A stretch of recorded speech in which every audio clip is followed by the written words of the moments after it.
If you're even slightly a fan of Spider-Man, you're in for a treat with Sony's new animated movie.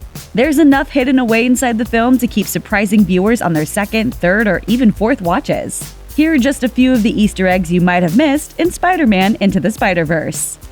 While Spider-Verse is ultimately an origin story for Miles Morales, the spotlight does get shared with other Spider people. The first hero audiences are introduced to is the Peter Parker of Miles' universe. The movie starts off with this Peter's narration, catching viewers up on the broad strokes of the Spider-Man story.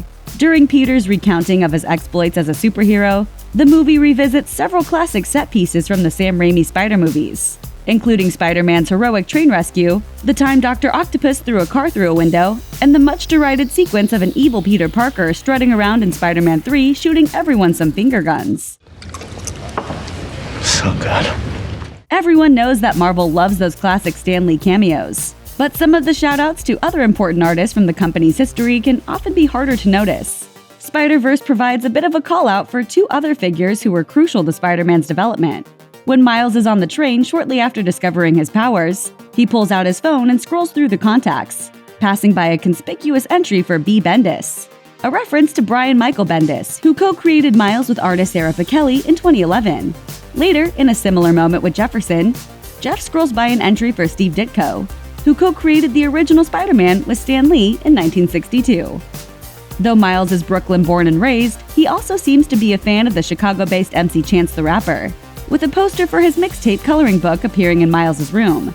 Amusingly, the distinctive baseball cap Chance wears on the real-life cover, with a number 3 on it indicating that the mixtape is his third release, has been changed in Miles' alternate universe to the number 4.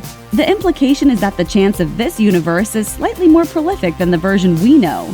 Maybe Miles' universe just put a lot more emphasis on the Lil B collaboration. We all know that Spider-Man is more than just a character. He's a lucrative multimedia property, and Into the Spider-Verse has fun with that fact. Part of Peter Parker's intro to the movie focuses on the extensive library of Spider merch that's been created over the course of his crime-fighting career, with one of the most amusing products being the Spider-Man Christmas album. But this isn't a joke that was made for the movie, it's actually a joke from real life. The album in the movie is a reference to a real Spider-Man album that was released in 1975, a rock opera from the label Lifesong Records called Spider-Man: Rock Reflections of a Hero. It sounds like Jefferson Airplane singing jaunty songs about how no one's got a crush on Peter Parker. It's kind of awesome. And in some alternate universe, it's probably a chart-topping hit. There have been so many Spider-Man suit designs over the years at this point that you could spend days putting together a list of your favorites. Into the Spider-Verse showcases a number of alternate costumes inside of Aunt May's secret spider lair. Several of the suits visible in the background are culled from Spidey's long comic book history, and also show up in the Spider-Man PS4 game, particularly the advanced suit with the white logo that was made just for the game. You can also spot suits reminiscent of the black and green stealth Big Time suit, the Electro-proof suit, the black suit from Secret War, and even a look similar to the Black Dust suit. And the most humorous suit, which features a clunky-looking superhero cape, originally appeared in Marvel Comics What If number 19, published in 1980. I think this is a cape. Whoa. At separate points in the movie, both Peter Parker and Miles Morales take a break from their crime fighting on the head of a panther-esque gargoyle, jutting off the side of some New York City architecture. Peter has some coffee and reads the newspaper, while Miles strikes a pose highly reminiscent of another superhero, T'Challa himself, the Black Panther. The movie features imagery that originally appeared on a poster for the Black Panther movie released during the 2017 San Diego Comic-Con.